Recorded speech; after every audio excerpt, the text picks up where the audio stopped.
Very, very bad scene. So I'm absolutely in shock. You get knots in your stomach and you get scared. Every day, millions of people rely on infrastructure, like roads, bridges, and levees, to simply live their lives.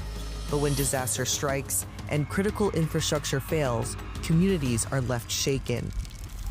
Roughly 1 year ago, on March 26, 2024, the Baltimore community was forever changed after a container ship struck a pier on the Francis Scott Key Bridge. The bridge collapsed into the Patapsco River, killing 6 people. Millions of dollars were lost while the waterway was closed, and more than $1 billion will be spent to rebuild. What has America learned from past disasters? Let's dig into 5 of America's worst infrastructure failures caught on camera. In November of 1940, the Tacoma Narrows Bridge in Washington collapsed when high winds caused an aeroelastic flutter. It had opened just 4 months prior as the world's largest suspension bridge, but it soon gained the nickname Galloping Gertie due to its swaying in the Puget Sound winds. Eventually, strong winds caused the bridge to sway, twist, and tear itself apart. There it goes! Luckily, there were no injuries.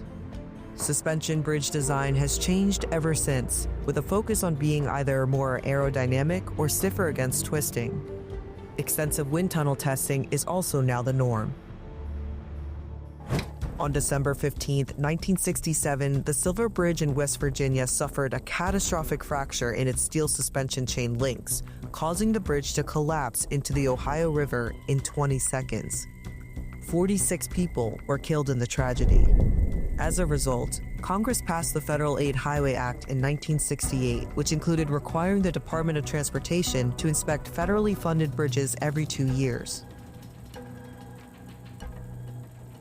On August 1, 2007, one of the busiest arteries in Minneapolis, the I-35 Mississippi River Bridge, collapsed during rush hour. More than 50 vehicles, including a school bus, plunged into the river and rail yard below. You cannot think anything, it's so bad that I just saw the bridge start shaking. The bridge started shaking? Yeah, and all the bridge collapsed. I was among the first people down to this north end here, along with some firefighters. Several crushed vehicles, saw several people laying on the side. 13 people were killed, and nearly 150 people were injured. Very, very bad scene. So I'm absolutely in shock. Prior to the collapse, the bridge had been classified as structurally deficient and fracture critical. The National Transportation Safety Board determined a design flaw caused the collapse. Its gusset plates were not thick enough to hold the bridge's steel beams together. The collapse led to an effort by the government to improve bridge conditions, including an increase in government funding. In 1981, hundreds of people gathered at the Hyatt Regency Hotel in Kansas City for a tea dance. Attendees filled the lobby and the 2 elevated sky bridges floating above. Out of nowhere, the concrete walkway broke from its support rods and collapsed onto the crowd below. 114 people were killed, and more than 200 were injured. It is considered one of the deadliest structural failures in American history. Investigators found the skywalks were under-designed and didn't meet city code. As a result, the engineering firm that approved the skywalk's plans lost its license, and the hotel owner paid $140 million in damages to families. Building codes, engineering, and architectural standards have also changed. To this day, civil engineers still closely study the structural failure, using it as a cautionary tale.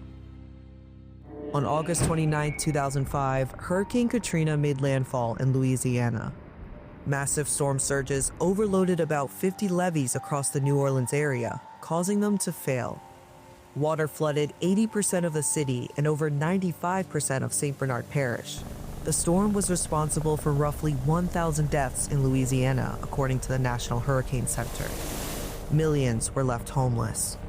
And according to a 2006 report by the U.S. Army Corps of Engineers, flooding caused by the storm and levee failures cost the New Orleans area around $28 billion in damage.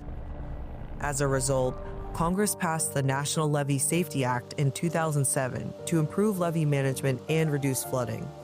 The federal government also provided $120 billion in aid, including $15 billion to strengthen New Orleans' flood protection system. which increased the heights of earthen berms and upgraded flood walls and floodgates.